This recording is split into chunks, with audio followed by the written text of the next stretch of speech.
ನಮಸ್ತೆ, ಹಸಿರು ಉಸಿರು ಚಾನಲ್ಗೆ ನಿಮಗೆಲ್ಲ ಸ್ವಾಗತ. ಇವತ್ತು ನಾನು ಗಾರ್ಡನಲ್ಲಿ ಏನನ್ನು ನಿಮಗೆ ತೋರಿಸ್ತೀನಿ ನೋಡಿ. ಇದು ಕರಾವಳಿ ಉಡುಪಿ ಡಿಸ್ಟಿಕ್ ಆಗಿದ್ದರಿಂದ ಇಲ್ಲಿ ಬಿಸಿಲು ತುಂಬ ಚೆನ್ನಾಗೇ ಇರುತ್ತೆ.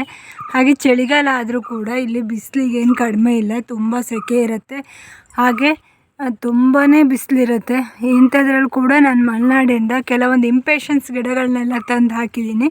ಅದು ಇಲ್ಲಿ ಪರಿಸರಕ್ಕೆ ಯಾವ ರೀತಿ ಆಗಿದೆ ಅಂಥೇಳಿ ನಾನಿವತ್ತು ನಿಮಗೆ ತೋರಿಸ್ತೀನಿ ನೋಡಿ. ಈ ರೀತಿಯಾಗಿ ಒಂದು 3-4 ಕಲರ್ ಗಿಡವನ್ನು ಹಾಕಿದ್ದೀನಿ.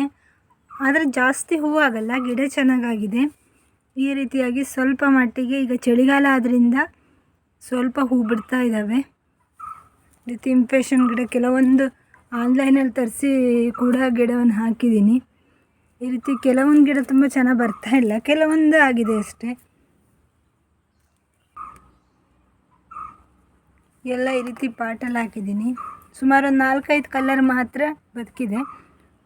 ತುಂಬ ಕಲರ್ ತಂದಿದ್ದೆ, ಆದರೆ ಇಲ್ಲಿ ಅದನ್ನು ಉಳಿಸ್ಕೊಳ್ಳೋದು ತುಂಬ ಕಷ್ಟ ಆಗುತ್ತೆ. ಬಿಸಿಲಿಗೆ ಎಷ್ಟೇ ನೀರು ಹಾಕಿದರೂ ಕೂಡ ಕೆಲವೊಮ್ಮೆ ಒಣಗಿ ಹೋಗುತ್ತೆ ಮತ್ತು ನಿರೀಕ್ಷಿತ ಪ್ರಮಾಣದಲ್ಲಿ ಹೂವು ಆಗೋದಿಲ್ಲ. ಇದು ಇಲ್ಲಿಯ ವಾತಾವರಣಕ್ಕೇನೋ ಗೊತ್ತಿಲ್ಲ, ಅಲ್ಲಿ ತುಂಬ ಚೆನ್ನಾಗಿ ಹೂವಾಗುತ್ತೆ ಮಲೆನಾಡು ಸೈಡ್ಗಳಲ್ಲಿ. ಇಲ್ಲಿ ಅಷ್ಟು ನಿರೀಕ್ಷಿತ ಪ್ರಮಾಣದಲ್ಲಿ ಹೂವಾಗಲ್ಲ, ಆದರೆ ತಂಪು ಜಾಗದಲ್ಲಿದ್ದರೆ ಗಿಡವನ್ನು ಮಾಡ್ಕೋಬೋದು. ಸ್ವಲ್ಪ ಆರೈಕೆ ಜಾಸ್ತಿ ಬೇಕಾಗತ್ತೆ.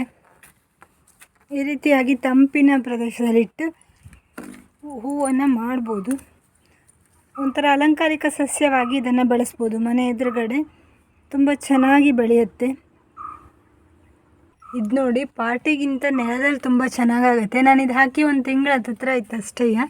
ತುಂಬ ಚೆನ್ನಾಗಿ ಬರ್ತಾ ಇದ್ದಾವೆ. ಇಂಪೇಷನ್ ಗಿಡಗಳಿಗೆ ಮಣ್ಣಲ್ಲಿ ಹಾಕಿದರೆ ತುಂಬ ಚೆನ್ನಾಗಿ ಬರುತ್ತೆ, ಆದರೆ ಬಿಸಿಲಿರಬಾರ್ದು. ಸ್ವಲ್ಪ ನೆರಳಿರುವಂತಹ ಗೋಡೆ ಸೈಡಲ್ಲಿ ಹಾಕಿದರೆ, ನಾನು ಈ ರೀತಿ ಗೋಡೆಗೆ ತೊಂದರೆ ಆಗಬಾರ್ದು ಅಂಥೇಳಿ ಟೈಲ್ಸ್ ಉಳಿದಿದ್ದ ಟೈಲ್ಸ್ ಪೀಸನ್ನು ಇಟ್ಬಿಟ್ಟು ಇಲ್ಲಿ ಮಣ್ಣನ್ನು ಹಾಕಿ ಅದಕ್ಕೆ ಹಾಕಿದ್ದೀನಿ. ಹಾಕಿ ಇನ್ನೂ ಹೆಚ್ಚು ಸಮಯ ಆಗಲಿಲ್ಲ, ಆದರೆ ತುಂಬ ಚೆನ್ನಾಗಿ ಬರ್ತಾಯಿದೆ. ಪಾಟಿಗಿಂತ ನೆಲದಲ್ಲಿ ತುಂಬ ಚೆನ್ನಾಗಿ ಬರುತ್ತೆ. ಈ ಶಂಖುಪುಷ್ಪ ಕೂಡ ನಾನು ಆನ್ಲೈನಲ್ಲಿ ತರಿಸಿದ್ದು. ಆನ್ಲೈನಲ್ಲಿ ಬೇರೆ ಬೇರೆ ಕೆಂಪು ಕಲರ್ ಅಂತ ಹೇಳಿ ತರಿಸಿದ್ದೆ. ಅದು ನೋಡಿದ್ರೆ ಒಂದೇ ಥರ ಈ ಥರ ನೀಲಿ ಕಲರ್ ಗುಮ್ಮಾಗಿದೆ. ಅದು ಹೂ ಕುಯ್ದಿದ್ರಿಂದ ಯಾವುದೇ ಹೂ ಇಲ್ಲ.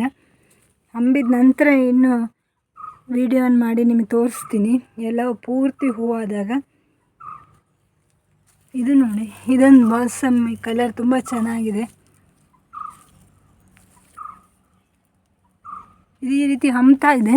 ಇದು ಪೂರ್ತಿಯಾಗಿ ಹಂಬಿ ಹೂ ಬಿಟ್ಟಾಗ ತುಂಬ ಚೆನ್ನಾಗಿ ಕಾಣಿಸುತ್ತೆ. ಆದರೆ ಎಲ್ಲ ಒಂದೇ ಕಲರ್ ಆಗಿದೆ, ಅದೇ ಬೇಜಾರು.